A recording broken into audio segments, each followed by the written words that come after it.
Okay, so welcome to the First Things First College Scholarship webinar. If I can get this to work, we'll go ahead and get started. There we go. A few objectives that we're going to do today is we're going to have an overview of the entire scholarship. So we're going to look at what does it cover. We're going to talk a little bit about eligibility, so you know, are you eligible for the scholarship? We're also going to discuss bonus information and something we call steps to success. So what is it that I need to do in order to apply for the scholarship? We're actually going to go through the entire scholarship application process by logging onto the website and going step by step into that process. And then I'm also going to discuss what documentation is required. There are some changes in regards to documentation, and then I'm going to actually provide a tutorial of how to upload all of the information into your registry account. I know that that is kind of somewhere where individuals do get stuck sometimes. So I'm just going to go ahead and go over that. So for those of you who had just joined on, I did mention that if you have any questions throughout this entire webinar, please post them on our chat feature, and I will take the last 5 or 10 minutes to answer those questions. Okay, so let's get started. So the scholarship overview, what degrees does it cover? So the First Things First College Scholarship Program covers an associate degree in early childhood education, or a related field. So the related field, we get a lot of questions about this when we're out in the field. And what that means is any related field has to have an emphasis in early childhood, birth to age 5, pre-kindergarten. So if you're thinking that maybe child and family studies would be a related field, really what we look at is the degree plan and the curriculum, just to make sure that at least 18 credits is toward birth to 5 age group. So if you can show or that degree plan has at least 18 credits in birth to 5 curriculum, then that would be considered a related field. I know a lot of degree plans, such as elementary education, a lot of individuals are interested in that degree plan. However, in working with some of the colleges and universities, it's been really hard to put in that emphasis of birth to 5 in some of the extra like humanities and things like that. So there just isn't enough room. So if you ever have questions on whether you think the degree plan you would like to obtain is in a related field, I would just have you email our help desk. And after this webinar, I'm going to give you all of that contact information so that way you know exactly where to go with questions. But I would just email the help desk and ask them if you know if it is a related field or not. Okay. So another thing is there are some bachelor degrees. However, the bachelor degrees are region specific. And what I mean by that is that First Things First is divided into regions, and the regions then decide whether they want to fund bachelor degree scholarships. So there are currently a few regions in the state that have decided to fund this. Once again, if you are wondering if you are in a region that funds bachelor degree scholarships, I would recommend that you contact the help desk. You can also contact your local regional outreach coordinator, and I'm also going to show you how you can access their contact information as well. We also pay for bridge courses, and what I mean by bridge courses is the bridge courses are if you are trying to obtain a bachelor's degree and your region funds bachelor's, but you need a couple of classes in order to start your bachelor degree program. You can obtain these coursework in a community college level, and it's called bridge coursework. So it's just the coursework that you need in order to start your bachelor degree program, and we do fund that coursework. So it's going to look different than an associate degree related degree plan, and what we call that bridge coursework. So we do fund that. We do also pay for the Child Development Associate, which is the CDA. We pay for one initial and one renewal fee.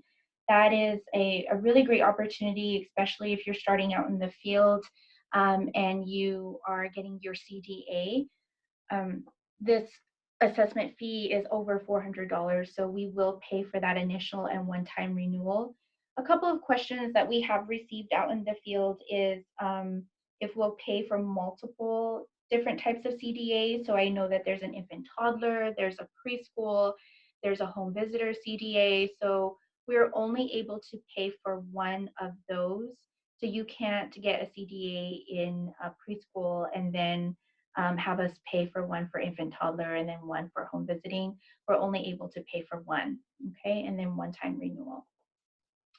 And then we're also able to pay for business administration coursework as well. So if you're a director in a childcare or preschool and you're not really looking into getting an associate degree in early childhood, or maybe you already have a degree in early childhood, but you really just need coursework to help you with the administrative piece.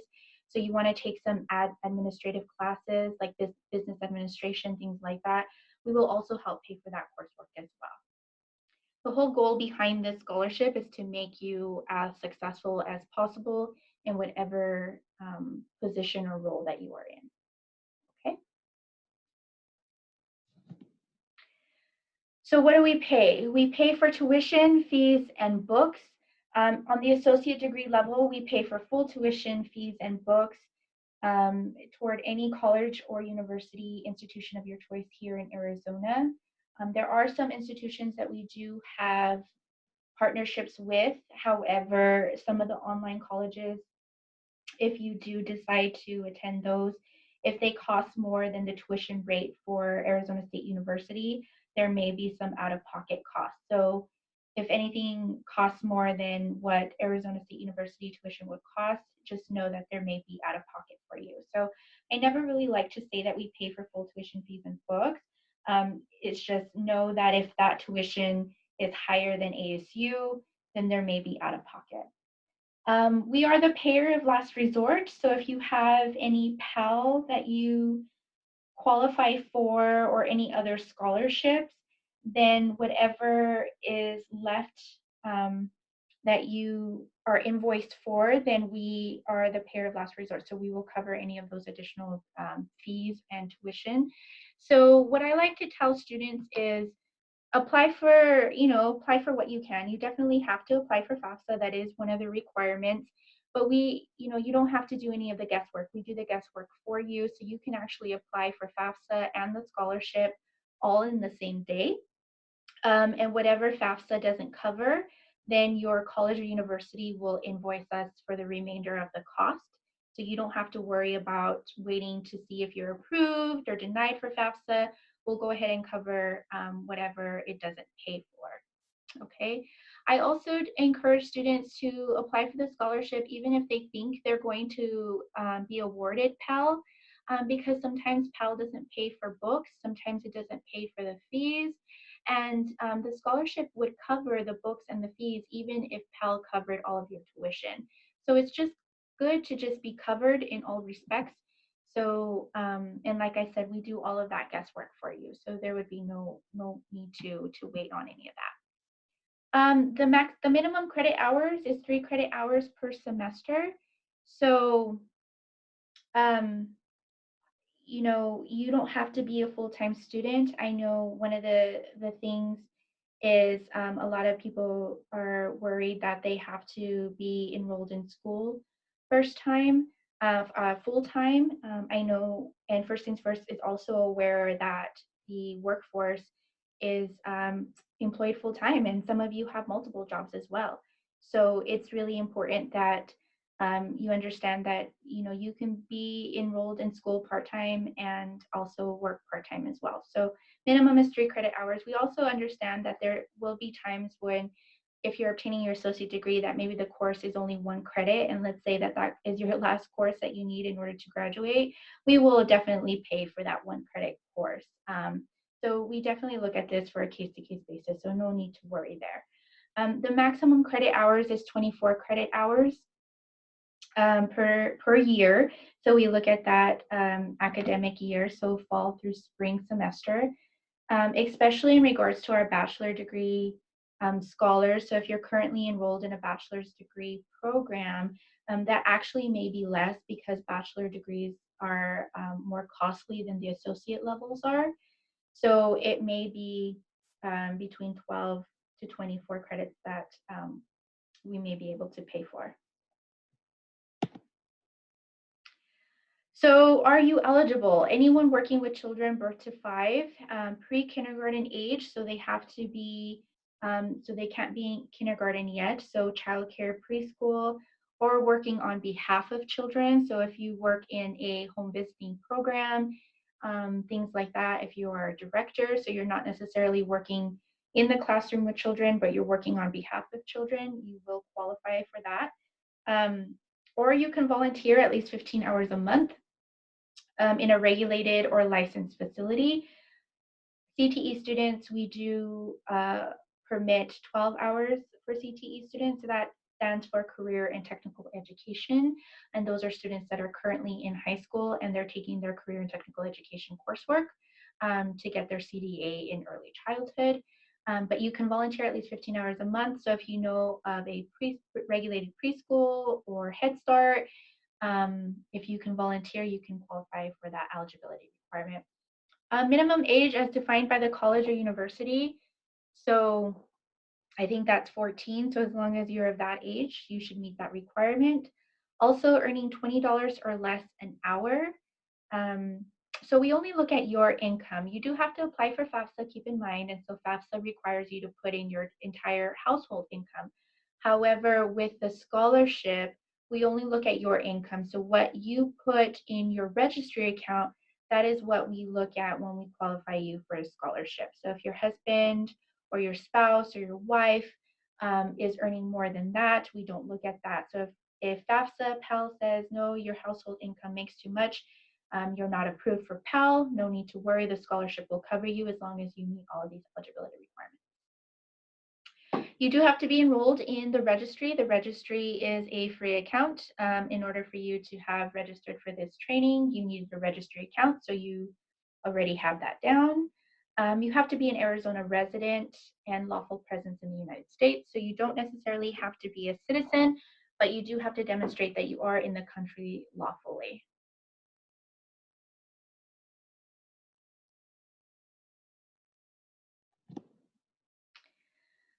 So not only will First Things First pay for your entire scholarship program, but they will also give you bonus incentives as well upon completion of certain milestones.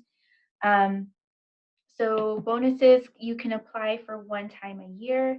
The application opens in November. It has already opened. We're currently opened right now, and it closes in June. We're actually closing a couple of days before June this year. We're closing May 29th just to get all of the fiscal things out of the way. And bonuses are given for the last milestone. So if you've completed a milestone from summer 2019, fall 2019, or spring 2020, you have until May to apply for your bonus. If you are currently going to graduate in May, what we are doing is we are asking you to make sure that you apply ahead of time if you're unable to supply your official transcript, because we do understand and recognize that your official transcript that indicates that you've graduated with that degree may not post until after June. Please communicate that with us. Once again, I'm going to give you the help desk number, and just communicate that with us, and we will make sure that we help you. We want to make sure that anyone who is earned their milestone bonus receives their milestone bonus. You worked really hard for it. We want to make sure that you get that.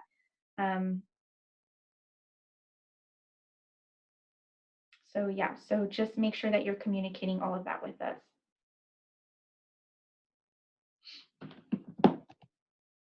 Okay. I'm sorry that I keep cutting out, but I do have some people that are saying that they're having difficulty logging in to the webinar. So I'm trying to multitask, even though brain science says that that isn't possible. So I apologize if I stay silent for a little bit. Okay. So what are the bonus incentives? So the bonus incentives are the first milestone bonus is $150. So once you complete any of these, you can obtain a milestone bonus. And I'm going to show you on the AZ Early Childhood website. They have a really nice infographic there showing the kind of, it's like a pathway or a road that you can take in order to get all of your bonuses. It's actually pretty cool, and I'm going to show that to you in a little bit after we finish with this PowerPoint. But once you complete 6 credit hours toward your degree, you can apply for a $150 bonus, or if you obtain your CDA or your one-time renewal, you can also apply for your bonus. But it's only one time. So you want to make sure that if you're applying for your initial and then 3 years later you apply for your renewal, if you've already applied for that milestone bonus, you can only get that one time. And then once you complete 12 credits towards your degree, then you can also apply for another $150. So this is cumulative. So let's say in fall 2019, you completed 6 credit hours toward your degree, you can apply for a $150 bonus. And then when we reopen, let's say in summer of 2020, you completed your total of 12 credits, you can also apply for that $150 bonus. So it's cumulative. Once you obtain your associate degree, you can apply for a $900 bonus. And if you are a bachelor level scholar, you can apply for a $1,500 bonus. Oh, and I'm sorry, I missed the 24 credit hours towards your degree. That's a $300 bonus. So as I mentioned, one time a year for that fiscal year, and we're only able to fund the bonuses in that fiscal year. So if November comes and you want to apply for a milestone bonus that happened in the prior fiscal year, we will no longer be able to pay for that bonus amount. So I definitely encourage scholars all the time to make sure that they are applying for their bonuses on time during that fiscal year, because once it ends, it ends. And then there's really nothing that we can do. So especially that $900 bonus, that is a really nice bonus to receive. So we want to make sure that you are working with us to make sure that you get that bonus, okay?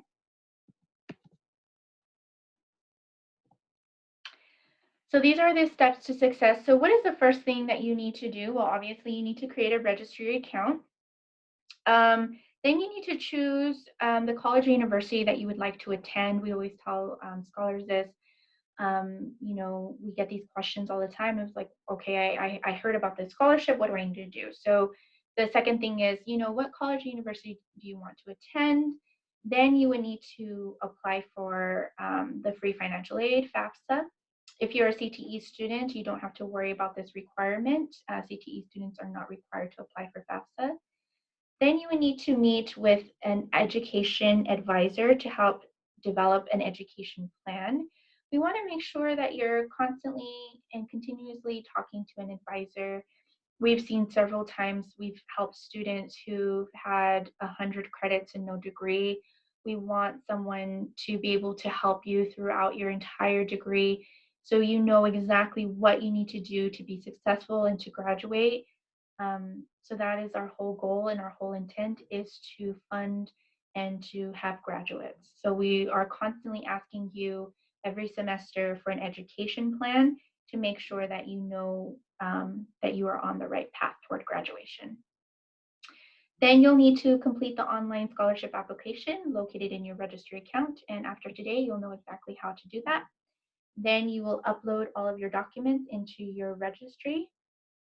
And then you'll check the status of your scholarship application.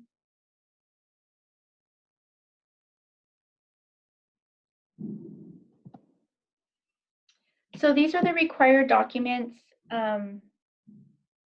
you would need for the scholarship. So the first thing is this is brand new as of this year, starting summer 2020.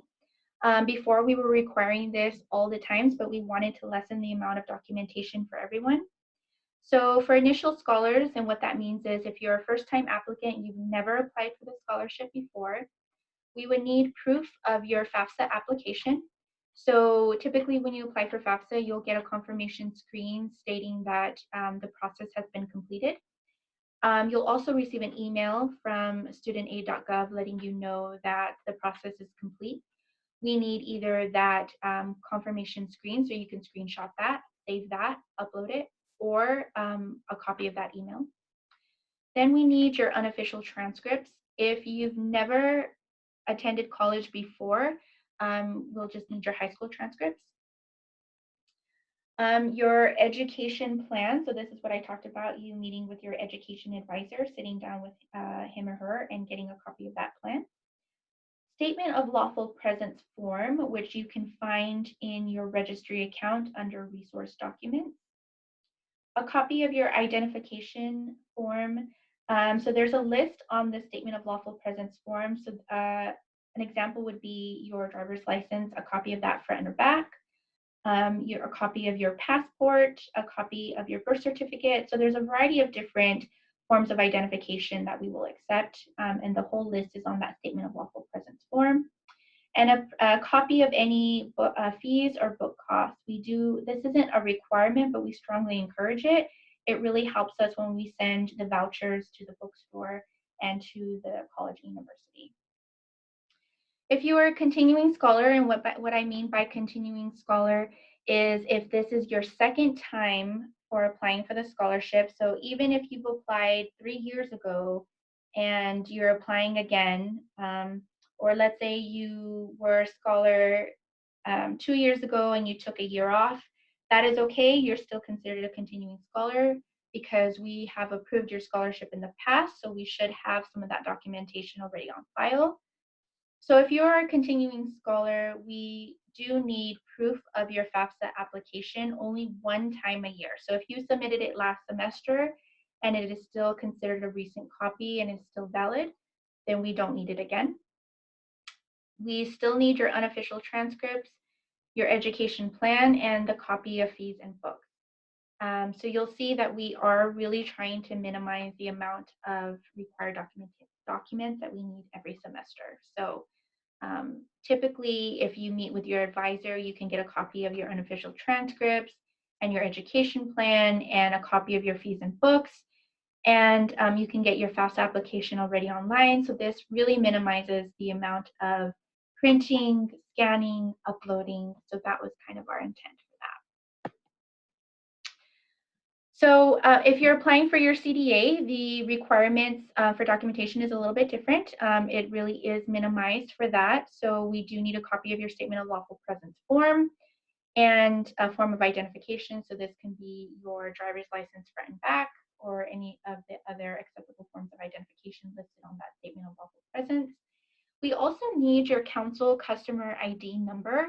So when you apply for a scholarship and you click on CDA that you're applying for, it's going to ask you for that number, and that is where you can locate your customer ID number, is that web address right there. Volunteers, if you are volunteering, you do have to submit all of the required documents if you're an initial or continuing scholar. However, there is one additional step that we do look at. We just want to make sure that where you are volunteering, the director confirms the hours of your volunteer experience. If you have trouble with that for any reason, we do not want that to hold up the process. So please just contact us at the help desk and we will send you the volunteer experience form that you can have the director fill out and sign. Once again, our intent is to not make this any difficult for you. So just always keep in contact with us. So just always remember that, okay? So a couple of things that are important is please allow up to 2 weeks for approval. You really want to keep track and keep sure of the deadlines for your college or university. So if you need to register and there's a deadline, or some institutions require payment within 24 hours. So you want to make sure you know all of those deadlines ahead of time, because it could take up to 2 weeks for approval. I've seen it a lot quicker than that, but during our really busy times, it could take up to 2 weeks. So always keep that in mind. Um, any documents that aren't completed within 45 days, your request will automatically be denied. So even if you've turned in 2 out of the 5 documents, and you've been communicating with us, the system will automatically deny you after 45 days of inactivity, after not turning in all of the documents. So we've had some, questions sometimes like, but I've been in contact with you, or I've turned in my document yesterday, but if we don't have all of the documents within 45 days of the date that you applied, the system will automatically deny you. That's not us. That's not what we don't do that. The system does it automatically. It doesn't mean that you can't apply again. It just requires you to apply all over again to do all of the steps. So just keep that in mind. So you can apply again. It's just you're just gonna have to go in and do it all over again. If you're approved for a scholarship, but you need to remove a course, or you're withdrawing from a course, please make sure you contact the help desk as soon as possible so we void your voucher. It's important for you to know that courses can only be paid for one time. So if you applied for a course and all of a sudden that course, you decided that maybe this was too much, I applied and registered for four classes, but really I can only handle 2 classes with my schedule. Make sure you contact us as soon as possible so we can void out that voucher, okay? Anything that the school invoices us for and we pay, we cannot pay again, and actually the system won't even allow you to apply for it again. There are a couple engagement requirements in applying for the scholarship. So there's a first-year commitment, and then there's a second-year commitment after that. It's very simple. First things first, just really wants you to give back in some way. The first-year requirement is participating in the First Things First Early Childhood Everyday Training. It is offered in the registry. They just, I think last year in October, they made it an online version. So you can actually complete it in the registry. It's web paced. So you can start it, finish it later. It's actually only 30 minutes. It's a YouTube video that you watch. After you complete the YouTube video, you go back into your registry account under My Enrollments, and then you complete a 5-question survey, and then they mark you as attended. It's very simple. You can do that, or you can participate in the health and safety specialist training provided by your child care health consultant. So if you ever have any questions about any of these 2 trainings, you can always email the help desk and we'll be happy to assist you in finding those trainings. Engagement thereafter. So a couple of suggestions is you can conduct a First Things First champion training. That's that early childhood everyday training that I mentioned in your first year commitment. So if you conduct one in your class or in your center, that helps meet that second year commitment. Another one is mentor a new First Things First college scholarship scholar. So if you know of somebody who is interested in applying for the scholarship, if you mentor them in the steps or how to apply, that meets that second year commitment. All you would need to do is just type up something in Word or under My Goals, and I can show you that in your registry account, indicating what you did, and that helps meet that second year commitment. Or you can attend a regional council and share your education story. Councils are really excited when scholars do this. This just shows how much of a benefit the scholarship is to individuals, to scholars, especially BA scholars, because it's regionally funded. So I would really encourage you to attend a council meeting. I created a resource guide, a scholar engagement resource guide. It is under your registry account under resource documents, and there's examples of all of these in that resource guide. So in case you guys ever have questions of what any of this means. And then you can identify another activity and you can send that to us as well. So if you've created a lesson plan in your classes, if you helped with a early childhood conference, if you helped with a resource table, or if you're part of a club or an early childhood group, that also helps meet that second year commitment. Okay, So that is our PowerPoint. So we're going to go ahead and I'm going to show you a couple of things. So I'm going to go ahead and share a new screen.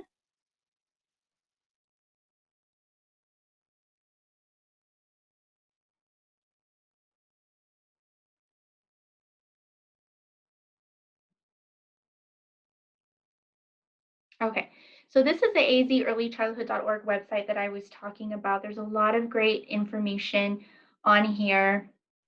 This is that bonus trajectory that I was talking about. So if you go to advance your career and you go to scholarships and incentives, you can find out more information about the bonus program here by clicking on learn more.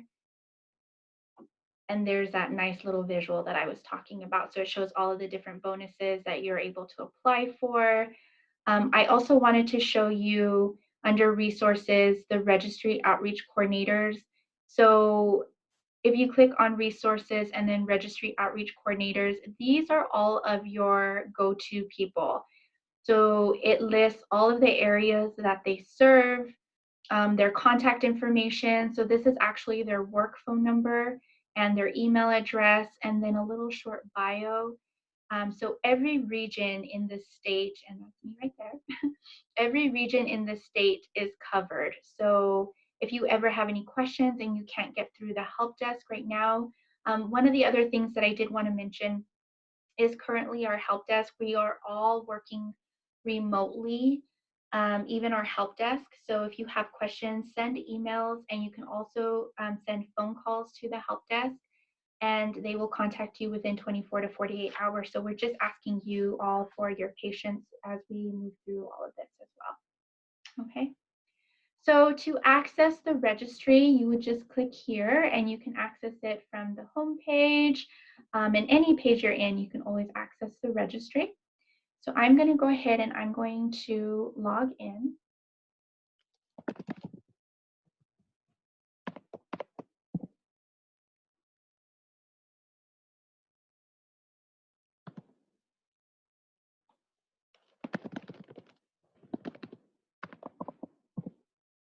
Okay. So this is your registry homepage. A couple of things that I mentioned is under resource documents, there's a lot of great information in there. That is also where the statement of lawful presence is. It's under resource documents, and the Scholar Engagement Commitment Resource Guide is also in here as well. So there's the statement of lawful presence. But I'm going to show you how to apply for the scholarship right now. So I would just go to request scholarship assistance, and then you click here. Just another tidbit, there's also this scholarship tutorial. So if you completely forget what I talked to you about today, you can always click on scholarship tutorial, and a PDF tutorial step-by-step guide comes up. You can also print that for anyone of your staff if you're a director. So this is the online application. So what you're going to do is you're first going to select what is your highest level of education. So I'm going to pretend that I have a high school or GED. Then I want help paying for college tuition and fees. If you're just applying for the CDA assessment fee, you would just mark this because it really shortens everything, as you can see. But I'm going to pretend that I'm applying for college tuition fees.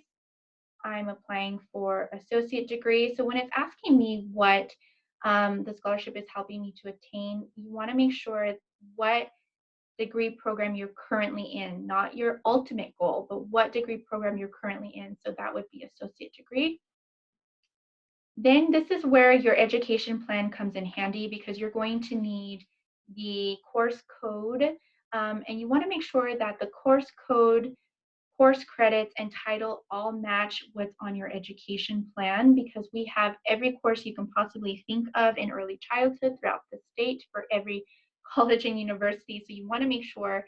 So you'll see that when I type in ECE 101 and I click on search, there's going to be a lot of different courses that have ECE 101. So you want to make sure that the course code, the course credit hour, and the title matches what's on your education plan. Okay, so I'm going to pretend that it's this child growth and development, and I'm going to add that to my request. So you'll see here now that it's added to my request. But let's say that I have 2 classes that I want to apply for. So I'm going to go ahead and just type in ECE, and I can't think of another one, but I'll just type in ECE and see what it brings up. I'm sure it's going to bring up a lot. And let's say that it's this ECD 232. And I'm going to add that to my request. So it's kind of like a shopping cart, and it's going to add it to your request. And so if those are the only 2 courses I need, then and then you'll see here that there's also a little feature where if you accidentally chose the wrong one, you can always delete it. Then I'm also going to indicate if I need any course fees, if there's any student fees, technology fees, but this other course fees really flags us to know that maybe there's some book fees that you need help with. So I would always mark that if there's some books that you want us to pay for. This is also the contact information for the registry. So there's that help desk email, the help desk number. If you don't see your course in here, feel free to email us, call us, and we will make sure to add it for you. Then you're going to choose the institution that you are applying for. So I'm going to pretend that it's Chandler Gilbert. Your student ID, this is your ID for if you're attending Chandler Gilbert, Mesa Community College, whatever college or university you're attending. If you don't have it, don't worry. It's not a required field, but we do ask if you do have it, it is helpful. Remember, CTE student stands for Career and Technical Education Student. So if you're not in high school, you just mark no. Everyone is required to apply for FAFSA, so you want to make sure that you mark yes. And if you've heard back from FAFSA and you know that you've been approved or denied, you can mark yes or no. Then you also want to let us know which semester you're applying for. We're currently taking applications for summer and fall right now. So if I were to try and click submit, it's not going to let me because I haven't clicked on terms of agreement yet. So you want to make sure that you click on terms of agreement first and read through everything. Then you can go back to your screen and then it will let you click.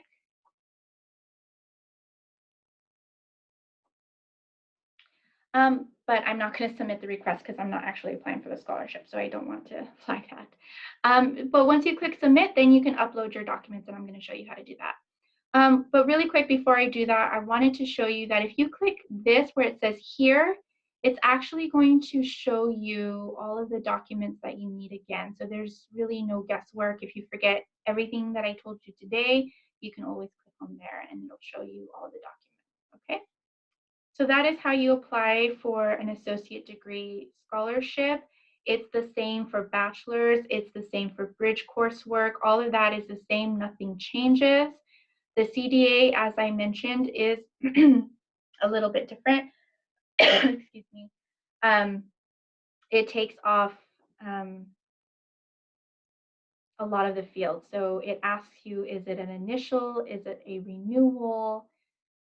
Have you completed the training needed for the CDA? And then it's going to ask you which one you're applying for. And this is where, as I mentioned, the CDA council number. So you can see that the application is is a lot smaller for this. Okay. So now I'm going to actually show you how to upload all of your documents. So you would go to my profile.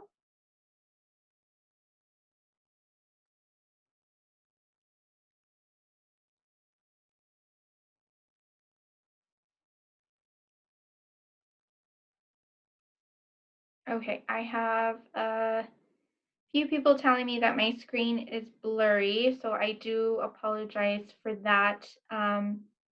Is my screen still blurry? Can somebody just put something in the chat just letting me know that my screen is blurry? Oh, I am so sorry. I'm not sure why it's showing my screen so blurry. I'm going to try and stop share, and then I'm going to try and share again.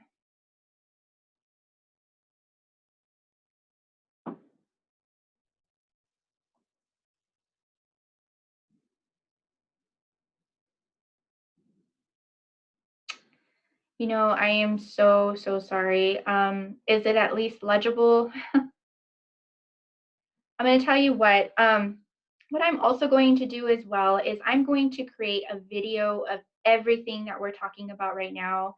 And I'm also going to post it on the registry for future use, and it's going to be continuous. So, for any reason, if you can just listen to what I'm saying and then just try and follow along with my blurry screen as best as possible. When I create the video, I will email all of you who have participated in this webinar, and I will send you that link so you can watch the video.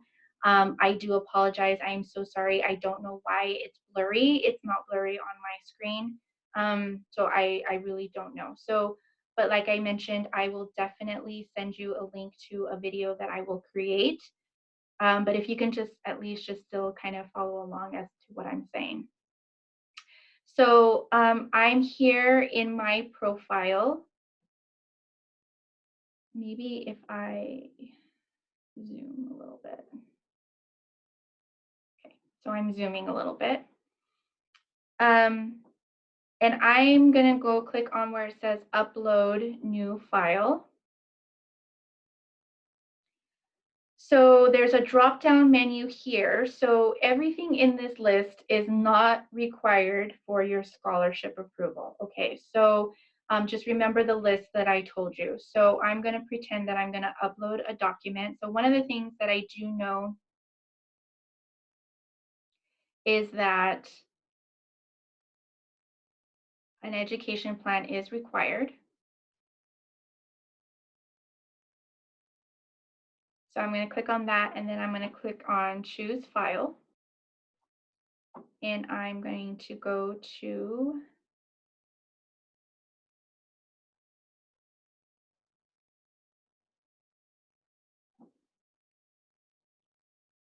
and then I'm going to click on upload document.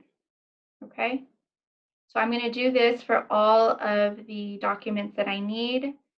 So remember, you will need your education plan, your copy of your ID front and back, your proof of FAFSA, the screenshot of your college invoice with costs, your statement of lawful presence form, and your unofficial transcripts.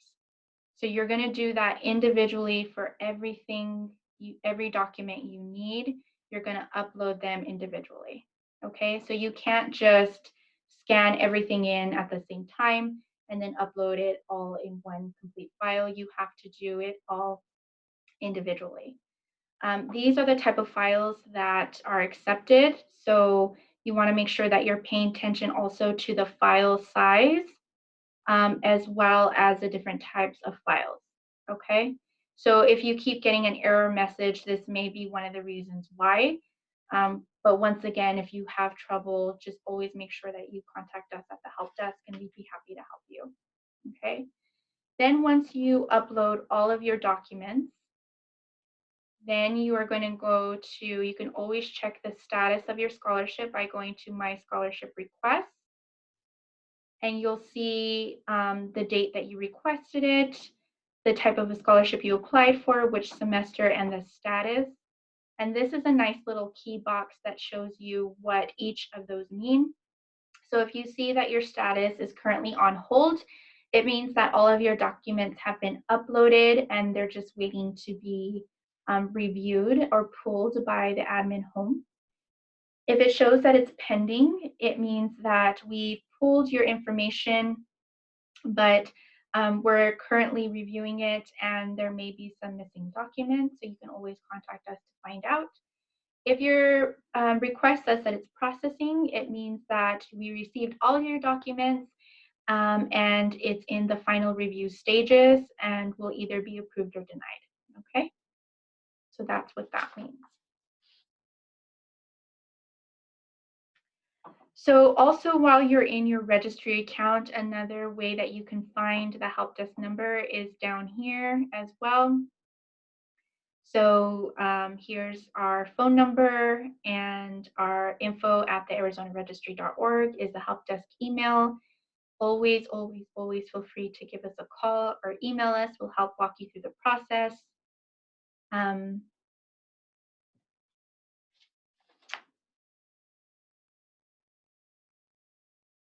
So there is the tutorial of how to apply for the scholarship. So we went through eligibility, we went through the step-by-step process of how to apply, we went through the process of how to upload all of your documents. I showed you on the azearlychildhood.org website of how to contact and find your local regional outreach coordinator. So that concludes our webinar information. So now I'm just going to answer any questions that any of you may have. Okay, so do you need a copy of the fingerprint clearance card? That is a really great question. No, you do not. We do not need a copy of the fingerprint clearance card, just those documents that I mentioned. So if you are a first-time scholar, what we need is a copy, proof of FAFSA. We need your statement of lawful presence form. We need a form of identification found on the statement of lawful presence form. We need your education plan, and we need your unofficial transcript. So those are the 5 documents that we need. If you are a continuing scholar, we only need your unofficial transcripts, and we need a copy of your education plan and proof of FAFSA if it has expired. But other than that, those are the only documents that we need.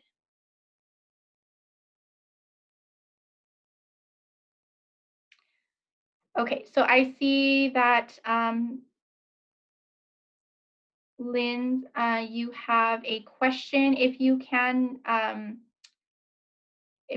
open the chat box, and if you can just type that in there since everyone is on mute. So if you can just type your question to me. And actually, let me see here. I could probably just unmute you.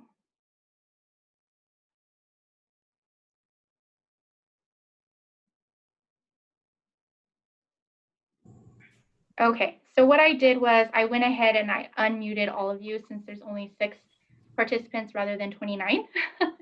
So we can make this a little bit more interactive. So if you have a question and you just want to talk, please feel free to go ahead and do that. So Lynn, you have a question?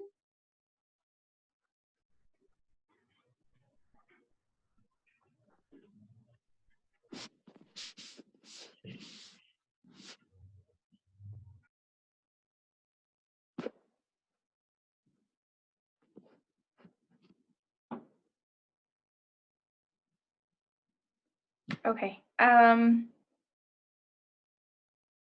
Okay.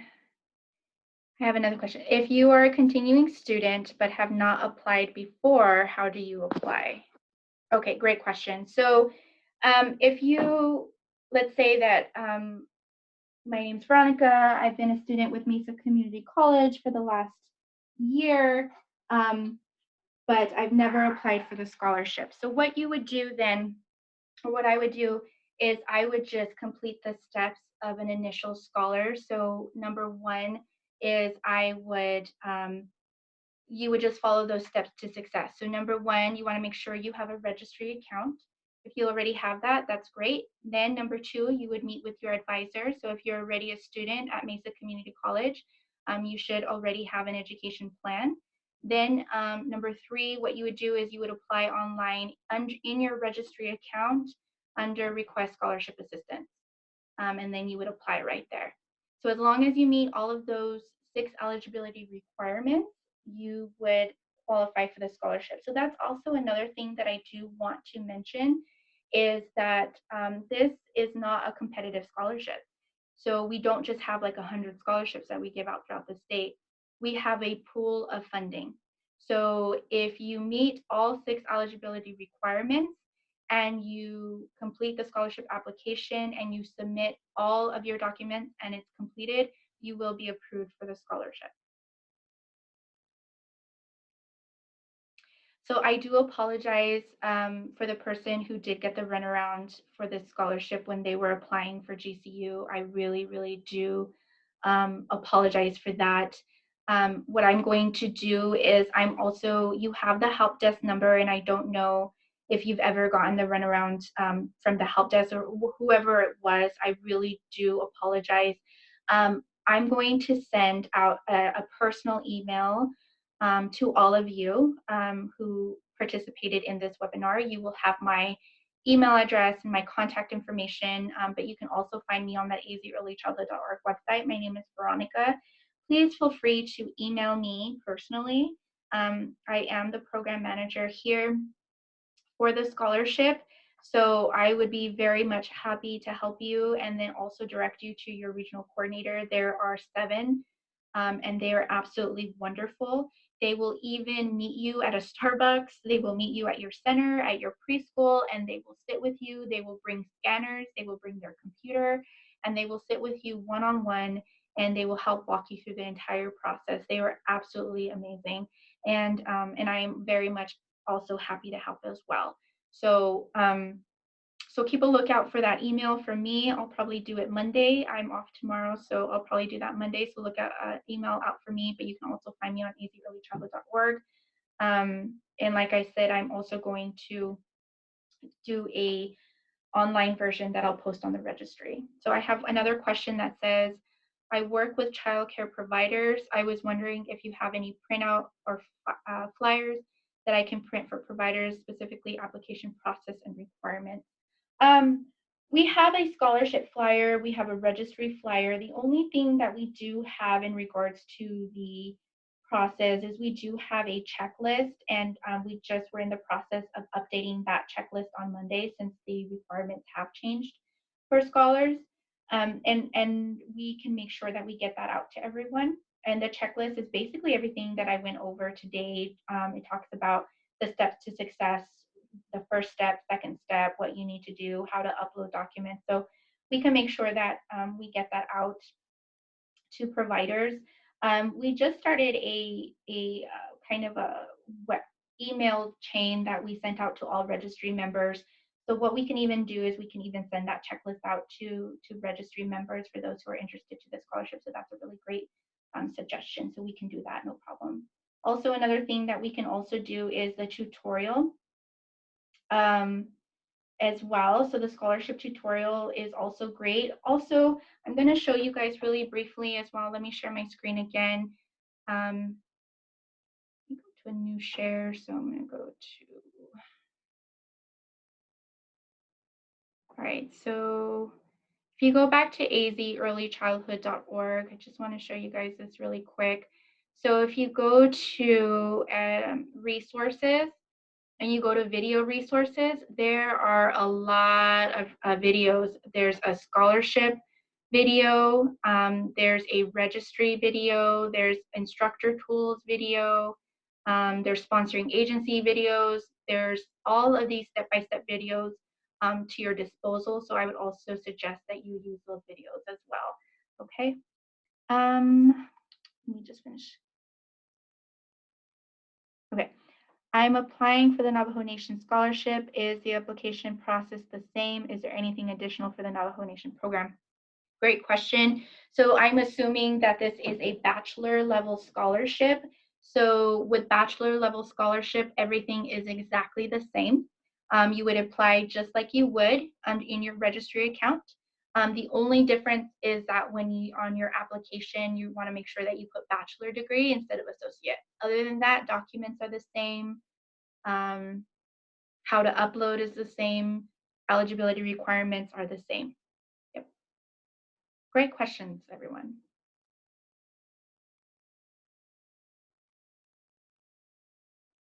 Any other questions? We have about 2 minutes.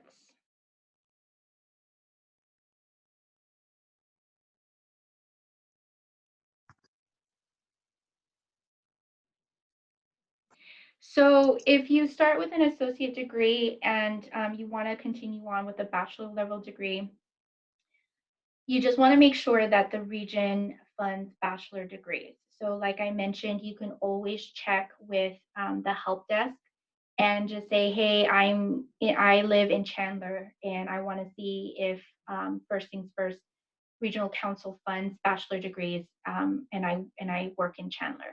So another thing to keep in mind with a bachelor degree is you have to work in a regionally funded program. So if you live in Southeast Maricopa, but you work for East Maricopa and East Maricopa funds bachelor degrees, then you can apply for the scholarship. It's where you work. That's how we determine if you're eligible. So when you call the help desk and you say, I work for ABC Preschool and ABC Preschool is in Chandler, we're going to look at the address in Chandler and we will let you know if that address qualifies as a eligible region for bachelor degree. Okay. So right now, first things first is only regionally funding bachelors. Hopefully that would open up soon to everyone, but we're just not there yet. So always keep asking, checking in with us and seeing. You can also email me and check in with me, and I can always let you know as well if you're in a region that funds bachelor degrees too. Happy to help in any way. Okay, everyone. So one last question. It's 7 o'clock. So it says the bridge assistance covers the classes I need to get into the AA program. I need 2 classes that cover prereqs. Yes. So if you bridge courses or anything you need in order to get into your degree program, as long as you are going in a degree program that is considered eligible, which means early childhood or related field with an emphasis in birth to 5, at least 18 credit hours. So as long as you're going toward that degree program, then yes, the bridge courses, you can apply for a scholarship for those bridge courses to help you get into that program. Absolutely. You just want to make sure that your academic advisor puts those courses on your education plan. Okay. As long as it's on the plan, we will fund all of your coursework that is on the plan, not just early childhood courses, every single course, your math, your sciences, everything. All right. So this is a really great opportunity, everyone. Thank you so much for joining me this evening. I know that it has been a very stressful time in our country and especially in our fields. My heart goes out to all of you. Thank you so much for the work that you do in our state. I am here to help. Keep a lookout for an email from me.